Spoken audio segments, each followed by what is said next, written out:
বিরতির পর স্বাগত। বাংলাদেশে ভারত বিরোধী স্লোগান, ভারত বিরোধী জিকির, তারই মধ্যে বাংলাদেশ সফরে যাচ্ছেন ভারতের বিদেশ সচিব।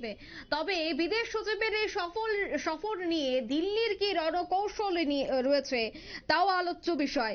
তবে বিদেশ সচিবের ঢাকা সফর নিয়ে কৌতূহল কিন্তু জেগেছে দুদেশের জনগণের মধ্যে।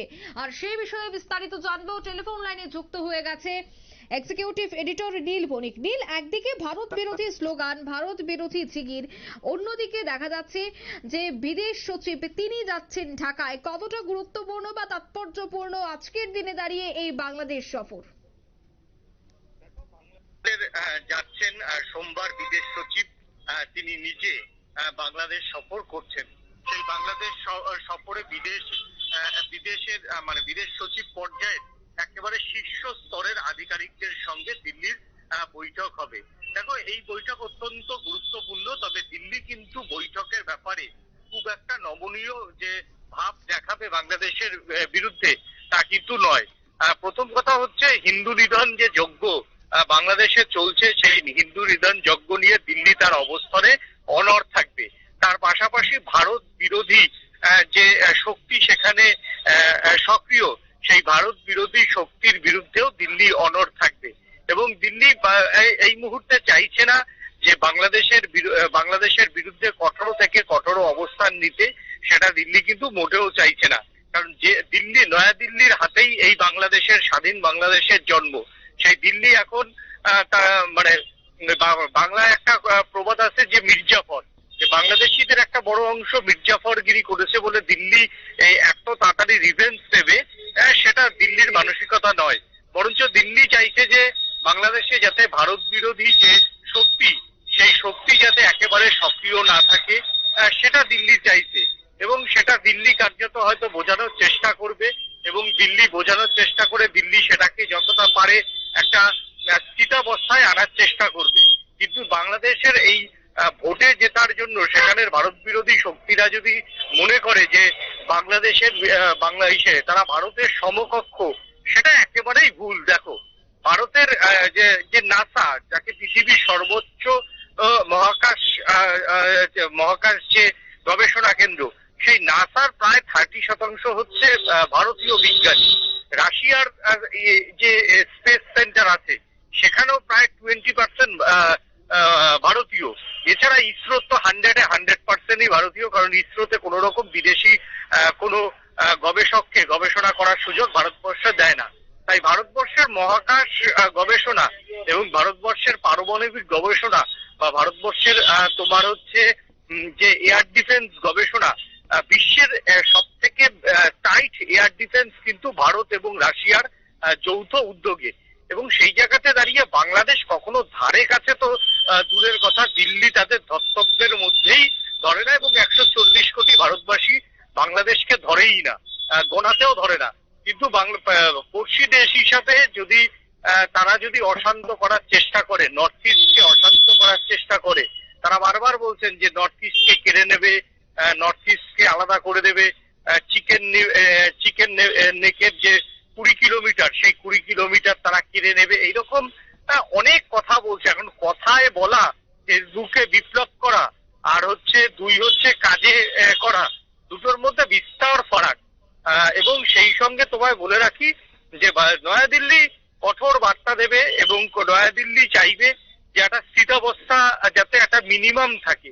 কিন্তু বাংলাদেশ যদি মনে করে যে তারা কোনো স্থিতাবস্থা রাখতে রাজি হচ্ছে না, এবং আন্তর্জাতিক সম্পর্কেও ভারত কিন্তু অন্যান্য বিশ্বের দেশগুলির কাছে গুরুত্বপূর্ণ, সেখানে বাংলাদেশ বিন্দুমাত্র গুরুত্ব বাংলাদেশের আছে বলে অন্তত কোনো আন্তর্জাতিক বিশেষজ্ঞ মনে করে না। সেই জায়গাতে দাঁড়িয়ে পাকিস্তানকে নিয়ে তারা একটি নাচানাচি করছে, এবং মুসলিম কান্ট্রিতে পাকিস্তানের কি অবস্থা সেটা এই বাংলাদেশের যারা কট্টরপন্থীরা তারা দেখুক। যে ইউনূস নিজেও বুঝতে পারছেন যে বাংলাদেশের ইসলামিক জোটেই পাকিস্তানের কি অবস্থা।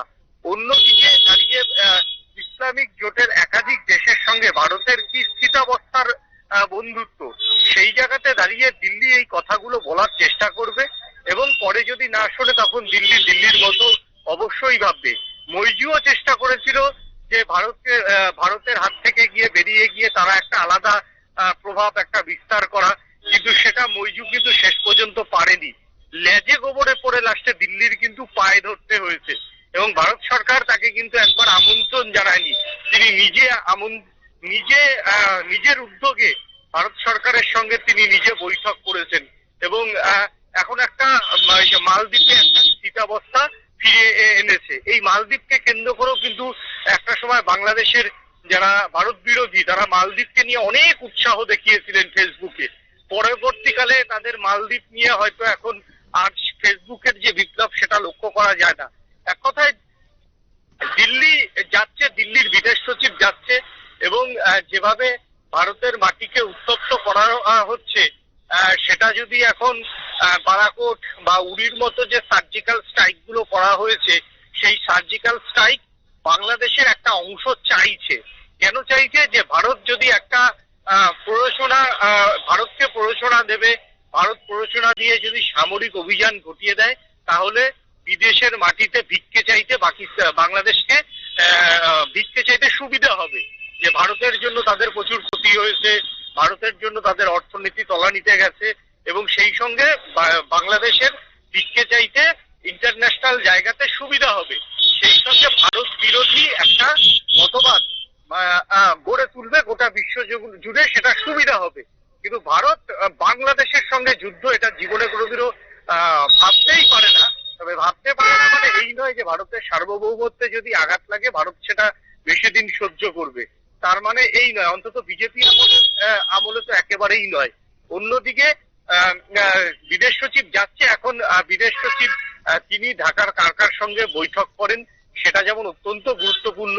আমার কাছে যতদূর খবর আছে, বিদেশ সচিব হয়তো কোনো রাজনৈতিক দলের সঙ্গে এই মুহূর্তে তিনি বৈঠক করবেন না। তার যে বৈঠকের শিডিউল, সেই বৈঠকের শিডিউল হচ্ছে সম্পূর্ণটাই অ্যাডমিনিস্ট্রেশন কেন্দ্রিক, অর্থাৎ সরকারি কেন্দ্রিক। তিনি বাংলাদেশ সরকারের তত্ত্বাবধায়ক সরকারকে বার্তা দেবে, এবং শেষ পর্যন্ত মানে পাকিস্তানের যে বিদেশ মন্ত্রী, পাকিস্তানের প্রধানমন্ত্রী, তারা ভারতের সঙ্গে দ্বিপাক্ষিক বৈঠক করার জন্য এখন জোরাজুরি করছে।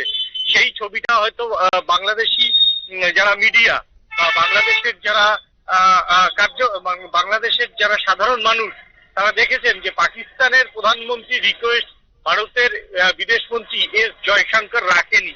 10 সেকেন্ডের বেশিও পাকিস্তানের প্রধানমন্ত্রীর সঙ্গে এর আগে যে ইসলামাবাদে যে বৈঠক হয়েছিল, সেই বৈঠকে কিন্তু 10 সেকেন্ডের বেশি পাকিস্তানের প্রধানমন্ত্রীর সঙ্গে ভারতের বিদেশ মন্ত্রী কথা বলেননি। প্রধানমন্ত্রী নরেন্দ্র মোদী বা রাষ্ট্রপতি তো দূরে থাক অনেক। সেই জায়গাতে দাঁড়িয়ে বিদেশ সচিব অত্যন্ত গুরুত্বপূর্ণ ভারতের পদ, এবং ভারতের যে কোনো প্রশাসনিক আমলাই তারা অত্যন্ত গুরুত্বপূর্ণ ভারত রাষ্ট্রের কাছে। তিনি যাচ্ছেন, যাওয়ার পর এখন দেখার যে বাংলাদেশের কোন কোন সরকারি আধিকারিকের সঙ্গে বৈঠক করেন। তবে বিএনপি, জামাত এদের সঙ্গে ভারত সরকার কখনোই বৈঠক সরকারিভাবে করবে না। এটা একেবারে ভারত সরকারের ঘোষিত স্ট্যান্ড। এই মুহূর্তে বিএনপির সঙ্গে করলেও জামাতের সঙ্গে তো প্রশ্নই ওঠে না। তো সেই জায়গাতে দাঁড়িয়ে এখন দেখার যে বিদেশ সচিবের এই যে তোমার বৈঠক, সেই বৈঠক সেখানে সরকারের কোন কোন পর্যায়ের আধিকারিকের সঙ্গে এই বৈঠক হয়, এখন সেটাই দেখা। ধন্যবাদ নীল।